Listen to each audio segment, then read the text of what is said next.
seorang nenek yang menjadi penganut ilmu hitam.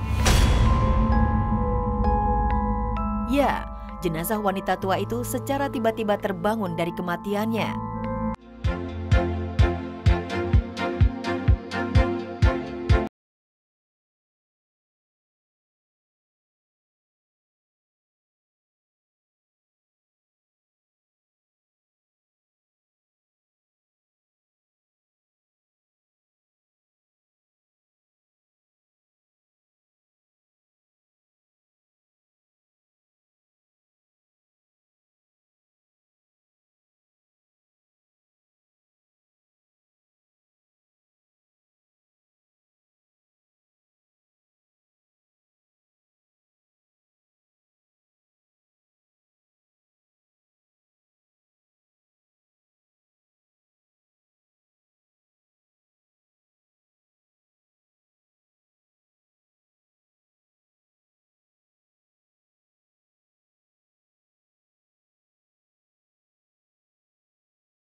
Atau bunuh diri. Tabrak kereta, terus terjun dari gedung, udah hancur, kepalanya juga hancur, otaknya ya udah nggak bisa diceritain deh. Ya habis gimana? Diangkut dipungutin. Dan pengalaman yang tak pernah dapat dilupakan ialah ketika Hikmah sedang memandikan seorang nenek yang menjadi penganut ilmu hitam.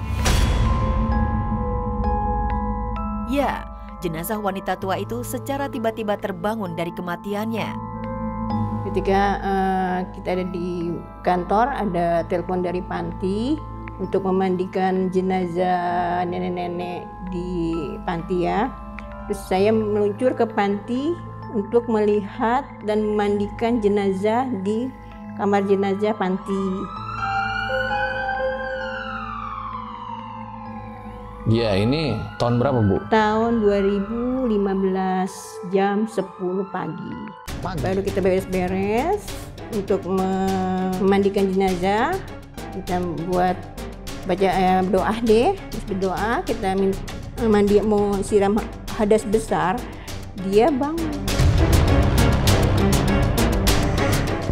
Kata orang panti itu, kata yang pengurus panti itu bilang dia punya pegangan antara takut nggak takut sih, memang udah kewajiban saya memandikan ya saya hadapin gitu. Pas disiram dibangun. Udah dalam keadaan nggak melotot sih, merem. Nggak lama 15 menit dia tidur lagi jebak. Saya masih bengong aja sambil baca-baca astagfirullah. Kok begini gitu. Saya minta sama yang di atas aja, kalau saya kabur lagi siapa yang mau mandikan. Nah selesai itu orang panti ngomong, Bu, ini tadi iya memang sudah 3 hari ini dia nggak bisa, nggak lama. Saya udah pakaiin ini, pakaiin itu, masih aja begitu gitu. Ternyata kali masih ada di dalam tubuhnya itu, masih ada pegangannya, baru lepas pas ada bacaan itu. Tapi 3 hari itu dia nggak meninggal, cuma ngorok aja. Pas dia kasihin, disaratin sama orang pinter, katanya mintain air, baru nggak ada nyawanya. Baru meninggal. Tentunya kejadian mistis tersebut tak hanya Hikmah saja yang merasakannya. Kisah-kisah mistis lainnya juga tentunya dirasakan oleh para pemandi jenazah lainnya.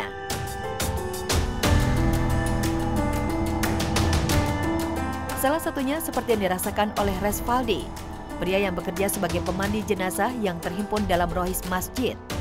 Resvaldi pun mengalami kejanggalan saat memandikan tetangganya yang dikenal sebagai pria ringan tangan. Jenazah itu pun menyemburkan darah dari mulut terus-menerus. Gue tuh kalau mandiin jenazah ya, mungkin semua orang yang mandiin jenazah kayak tahu gitu loh. Apa ya, kita tuh kayak merasakan si arwahnya itu kayak ngeliatin kita gitu. salah satu orang yang gue kenal. Dia ini semasa hidupnya memang terkenal baik, tapi bagi orang-orang yang kenal dia gitu loh. Tapi dia juga ada sisi negatifnya, yaitu orangnya galak dan sedikit angkuh. Terkadang dia juga sering kalau misalkan dia marah, dia masih suka ringan tangan gitu loh. Janggalnya itu pas ada di kita kan, kalau akhir setelah mandi itu diudukan kan ya, diudukan.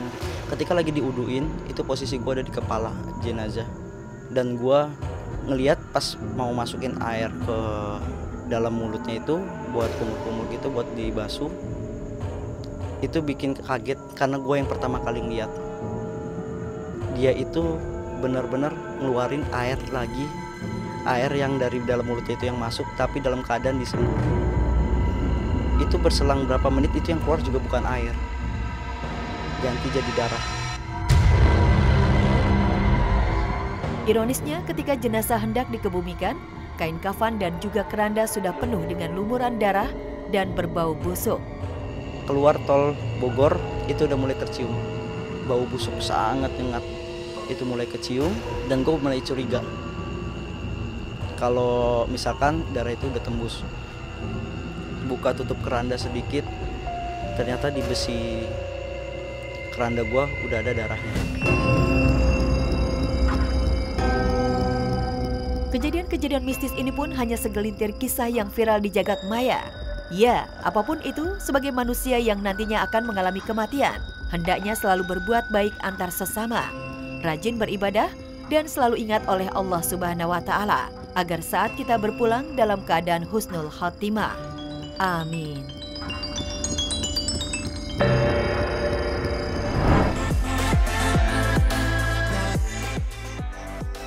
Lima manusia yang memilih menjalani kehidupan aneh.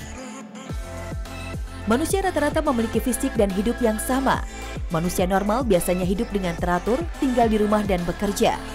Akan tetapi kenyataannya, ada loh sejumlah orang yang memiliki kehidupan yang tidak lazim atau sangat berbeda dengan manusia pada umumnya. Tentu saja pilihan itu tidak bisa dicegah atau dilarang oleh orang lain. Berikut manusia di dunia yang paling aneh dan punya gaya hidup unik. Hannah Fraser memilih sebagai seorang putri duyung. Pilihan hidup seorang wanita bernama Hannah Fraser tak kalah unik pemirsa. Ia memilih menjadi seorang putri duyung karena terpesona dengan karakter putri duyung di film saat dirinya berusia 3 tahun.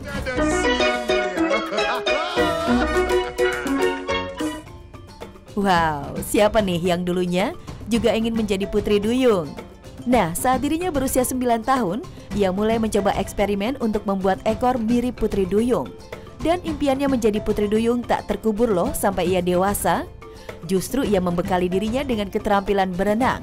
Saat ini ya pemirsa, wanita kelahiran Australia ini bisa bernafas di lautan lepas selama 2 menit di kedalaman 15 meter tanpa alat pernafasan untuk menyelam.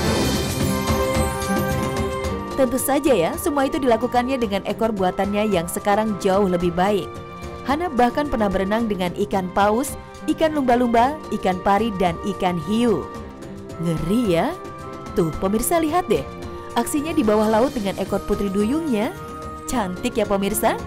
Hannah memang sangat mencintai laut, layaknya putri duyung sungguhan. Ia juga aktif dengan gerakan anti perburuan ikan paus yang sekarang hampir punah pemirsa.